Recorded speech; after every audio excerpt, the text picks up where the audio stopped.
വൈബൊക്കെ കണ്ടപ്പോൾ എനിക്ക് അന്ന് ഇത്ര ടൈമായിട്ട് വുമൻസ് കോളേജ് എനിക്ക് അറിയില്ലായിരുന്നു.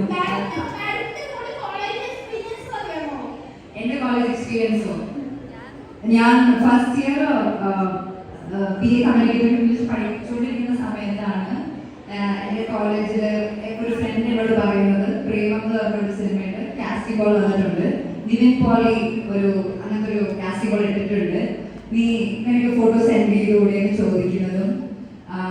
എൻ്റെ അന്ന് ഫോണില്ല, കാരണം എൻ്റെ കോളേജ് ഹോസ്റ്റലിൽ ഫോണൊക്കെ മാം പൂട്ടി വെക്കും കബോർഡ്, എല്ലാ ദിവസവും 5 മിനിറ്റ് മാത്രമേ തരുള്ളൂ. സോ ഞാൻ പറഞ്ഞു എന്നെ കൊണ്ടത് പറ്റില്ലാന്ന് പറഞ്ഞു. ഞാൻ അവളെ ക്യാൻറ്റീൻ എടുത്ത് കുറച്ച് പിക്ചേഴ്സ് അവളെ സെൻഡ് ചെയ്ത് കൊടുത്തിട്ടാണ് എന്നെ പ്രേമത്തിന്റെ ഓഡിഷന് വിളിക്കുന്നത്. അങ്ങനെ വിളിച്ച് ഞാൻ സിനിമയിൽ കയറി. അതിൽ ഫസ്റ്റ് ഇയർ കംപ്ലീറ്റ് ചെയ്തു. സെക്കൻഡ് ഇയർ മിഡ് ആയി കഴിഞ്ഞപ്പോൾ എനിക്ക് അറ്റൻഡൻസ് ഇല്ല. എന്നോട് പ്രിൻസിപ്പൾ ചോദിച്ചു അറ്റൻഡൻസ് ഇല്ല, എങ്ങനെ എക്സാം എഴുതാൻ ചോദിച്ചു.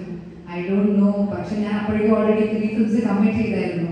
അപ്പോൾ കോളേജിൽ അത് വലിയൊരു ടോക്കായി മാറി. എനിക്ക് അറ്റൻഡൻസ് ഇല്ലാതെ ഞാൻ എന്നെ എക്സാം എഴുതിക്കാൻ പറ്റില്ല എന്ന് പറഞ്ഞു. Then I had to come out of the college. Thank you, ma'am. Sure.